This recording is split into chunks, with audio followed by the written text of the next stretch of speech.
My name is Curtis Mitchell, and I've been driving a cab through the uneven streets of Maple Hollow for over 2 decades. A small American town with tales far bigger than its size. I've picked up drunkards, bickering couples, lost travelers, but what I'm about to share still haunts my nights. That September morning began like any other. It was chilly. A dense fog clung to the windshield like it was trying to hold me back. The streets were deserted, and the car radio played nothing but static. After cruising around for a while without luck, I figured it was time to head home. I hadn't picked up a single soul all night, but just as I was about to turn onto the old road that led to my neighborhood, something made me stop. Off to the right, near the old cemetery of Maple Hollow, the same one folks avoid after dark, I saw a woman standing alone, dressed entirely in black. She wasn't moving. She simply stared at me and slowly raised her hand, as if she knew who I was. I stopped the car without even thinking, more on instinct than anything else. That gesture, it didn't feel right. I froze for a few seconds, waiting for her to say something. She didn't. She just walked toward the vehicle with an unsettling slowness and opened the back door. Her face was mostly hidden by a dark veil, revealing only a glimpse of her lips. Without introducing herself, she spoke with a voice dry and brittle like old wood. "Take me to St. Augustine's chapel. I just need to pray." Outside, I glanced at the dashboard clock, 2:13 a.m. I hesitated. Who in their right mind goes to church at that hour?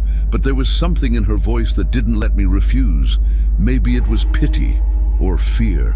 I nodded and began to drive. If you, listening to this, enjoy terrifying stories like this one, I invite you to subscribe and turn on notifications. What comes next isn't for the faint of heart.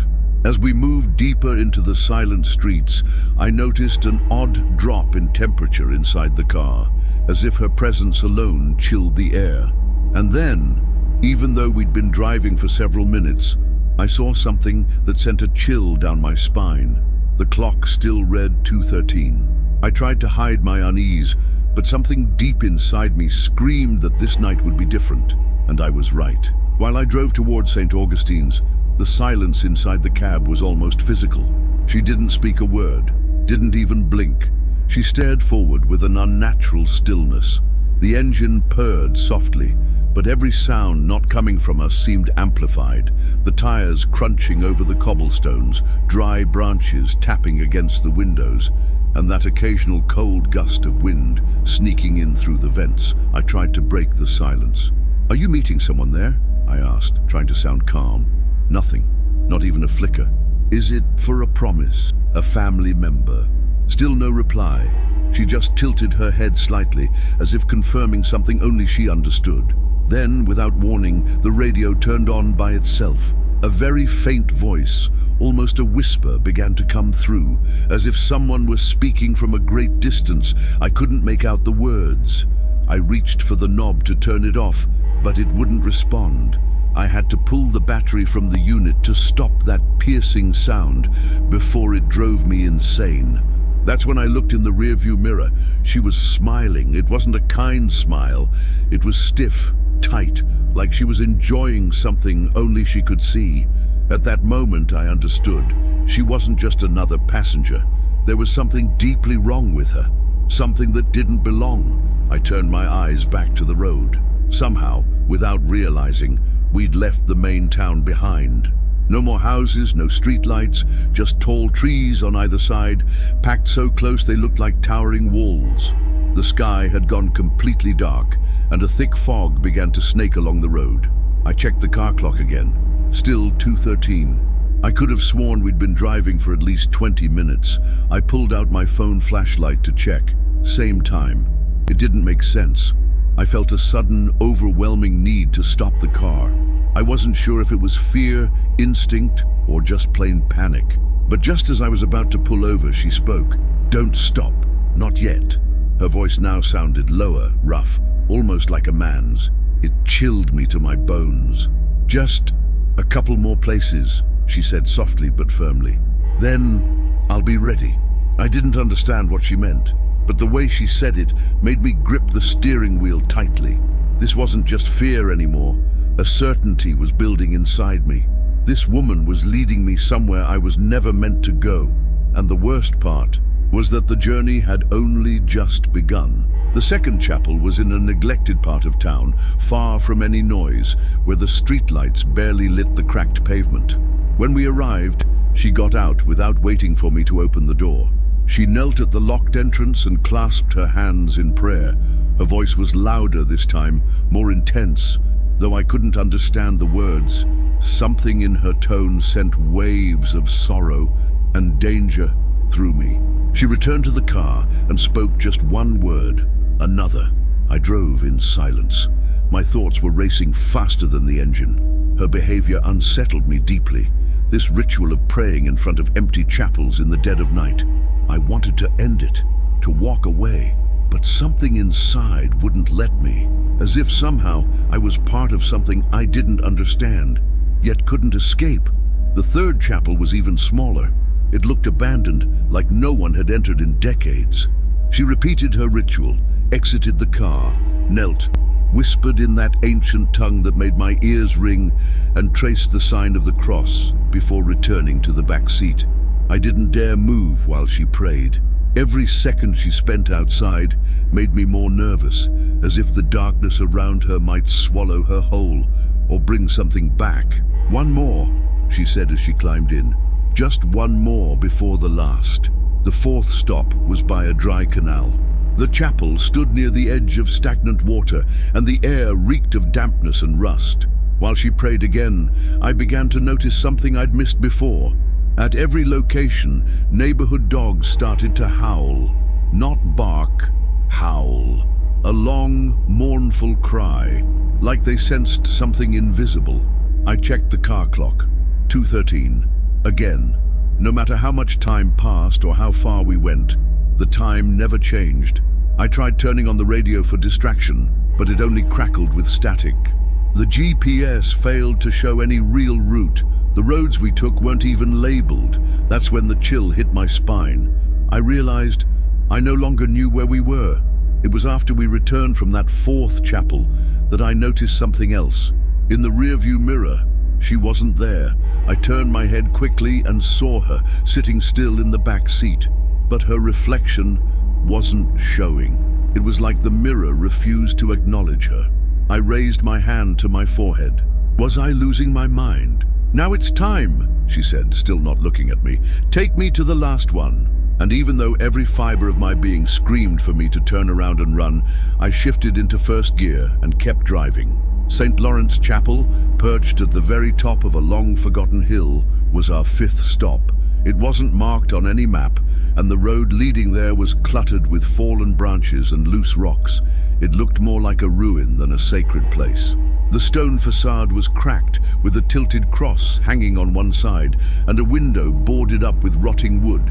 As soon as I stopped the car, she stepped out like always.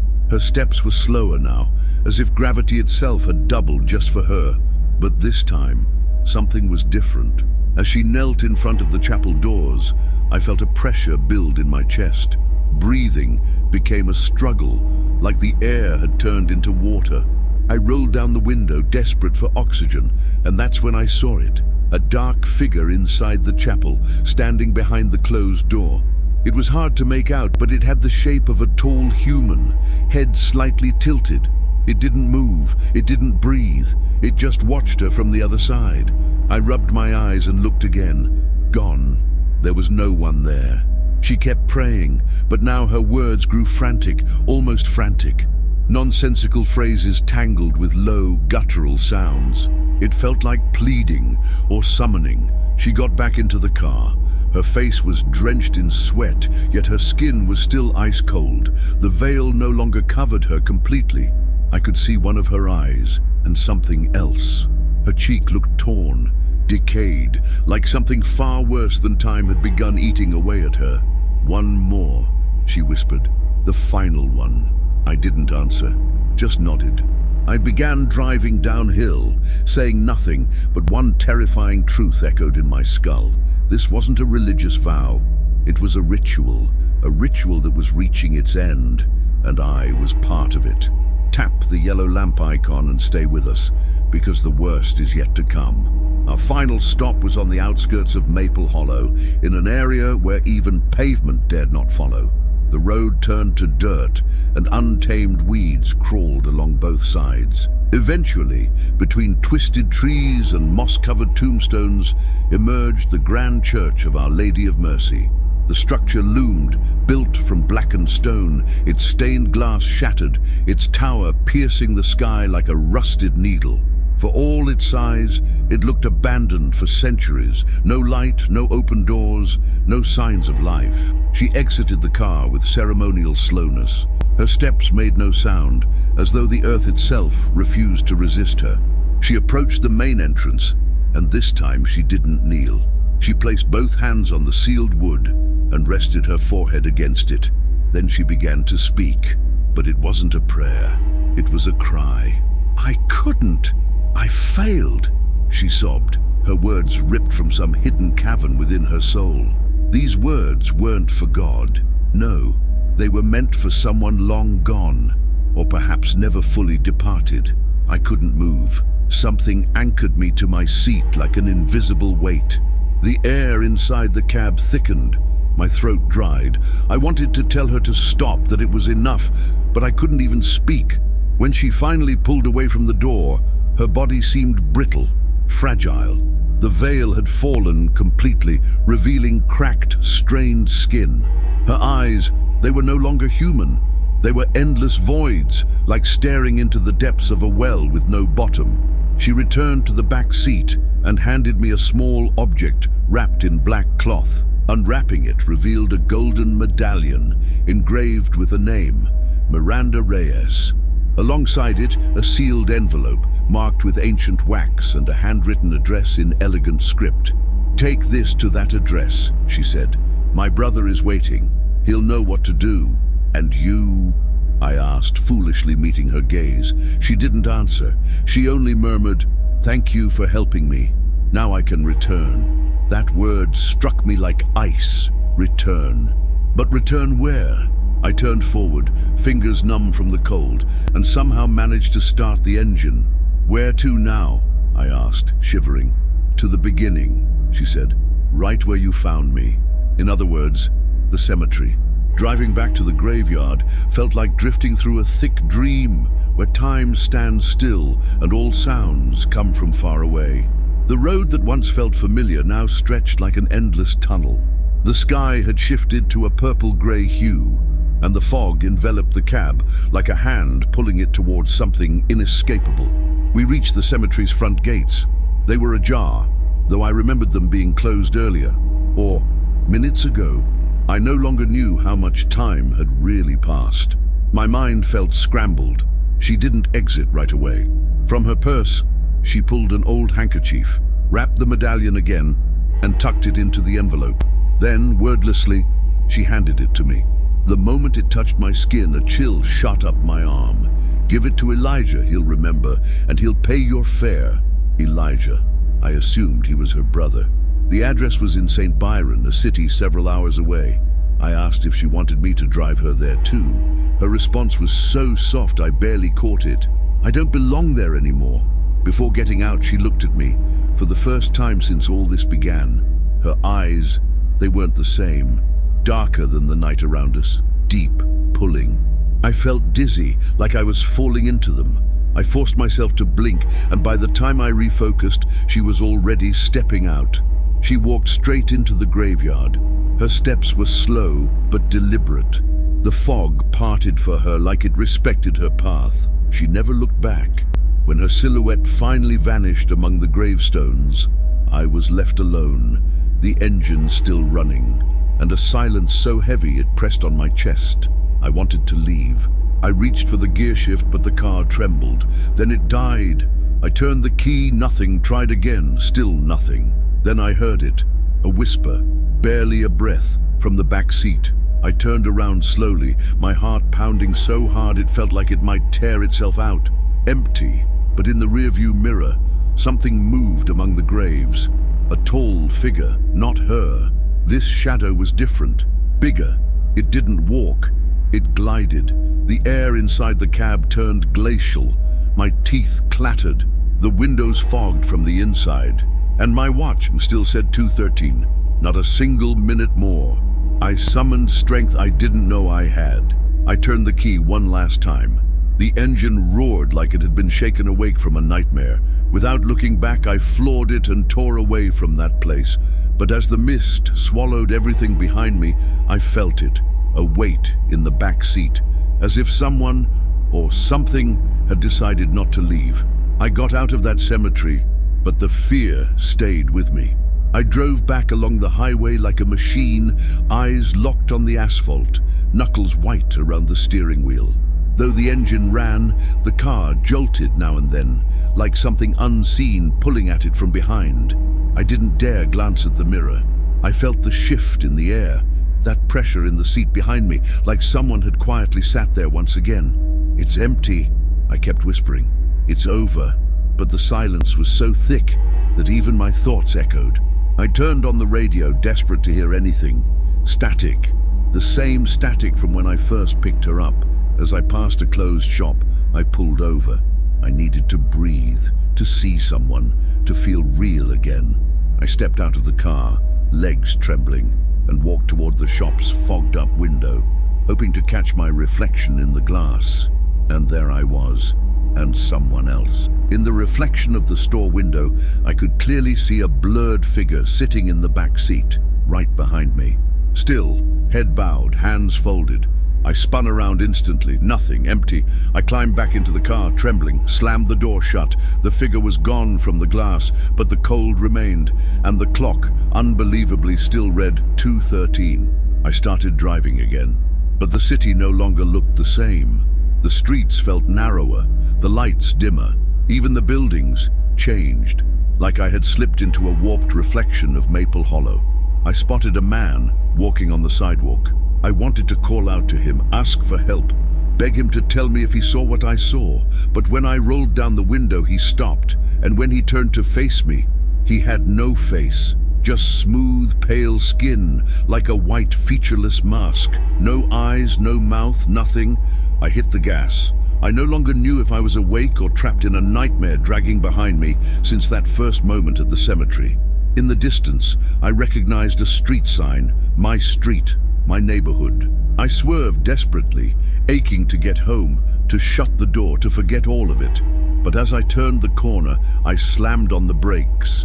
There, standing in the middle of the road, the silhouette of a woman in black. She didn't move, just stood there, waiting. The next morning, I didn't sleep, not a single minute. I sat on the edge of my bed, the envelope still in my hand, feeling the weight of that night pressing on me like a slab of stone. The name engraved on the medallion kept repeating in my mind like a broken echo, Miranda Reyes. I drove to the address written on the envelope. It was in St. Byron, about 3 hours from Maple Hollow. The entire drive, the sky mirrored my state, grey, breathless, unmoving, like the world itself was holding in a sigh.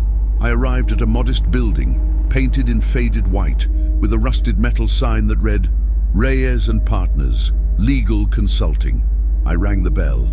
A man in his 50s opened the door, frowning, tired eyes sunk deep in his face.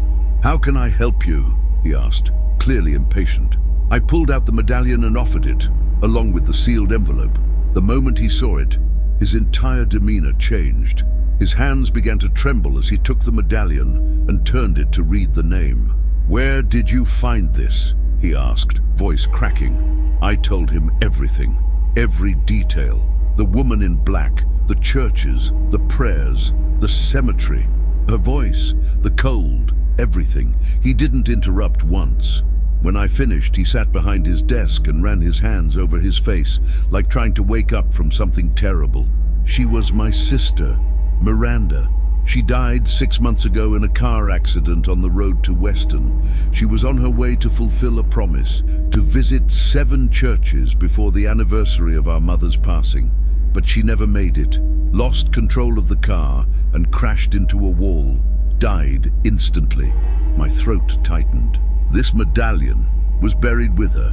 I placed it on her myself. It was the only thing she asked to take with her. He stood up slowly, like his body didn't quite obey him anymore. The handwriting on the envelope, that's hers too. I showed it to him again. He confirmed with a slow nod.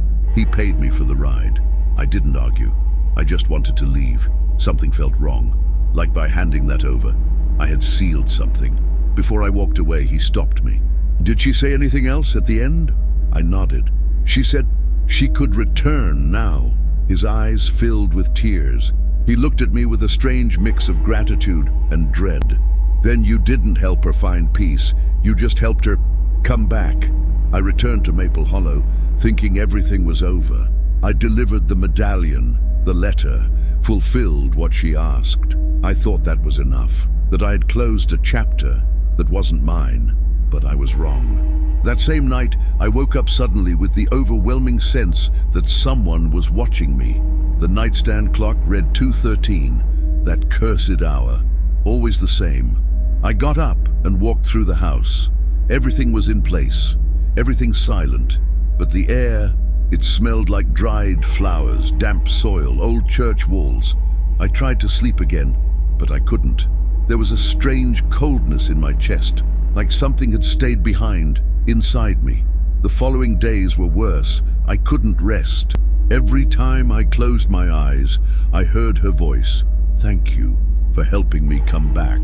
In the mirror, my face started to change. Deep shadows under my eyes, ashen skin, bloodshot stare like I hadn't slept in weeks. Neighbors asked if I was ill. At the market, a woman said I looked possessed.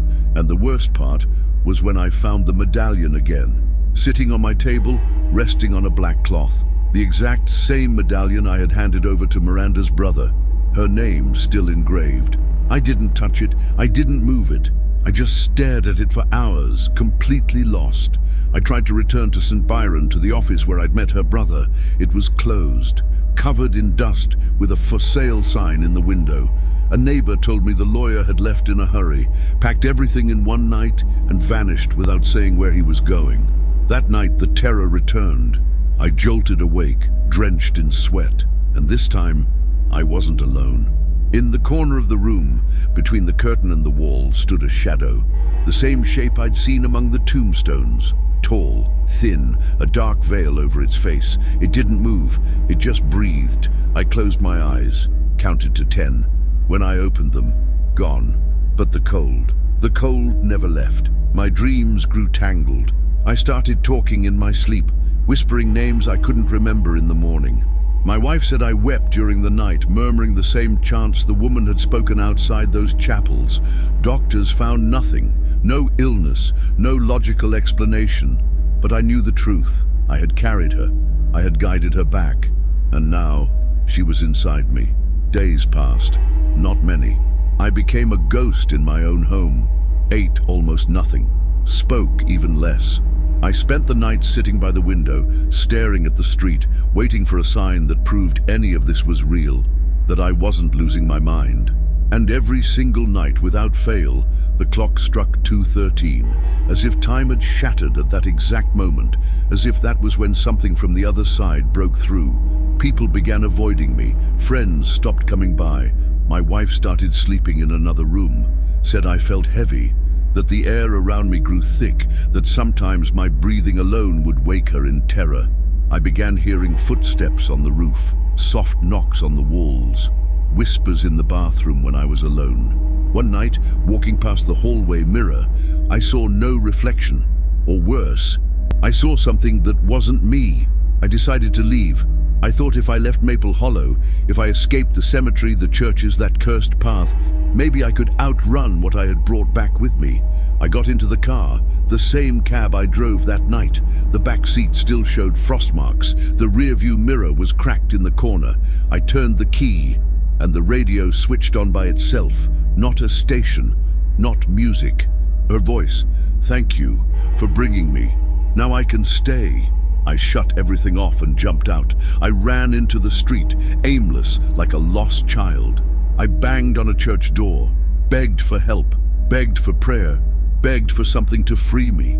No one knew what to do, no one understood. Some looked at me with pity, others with fear.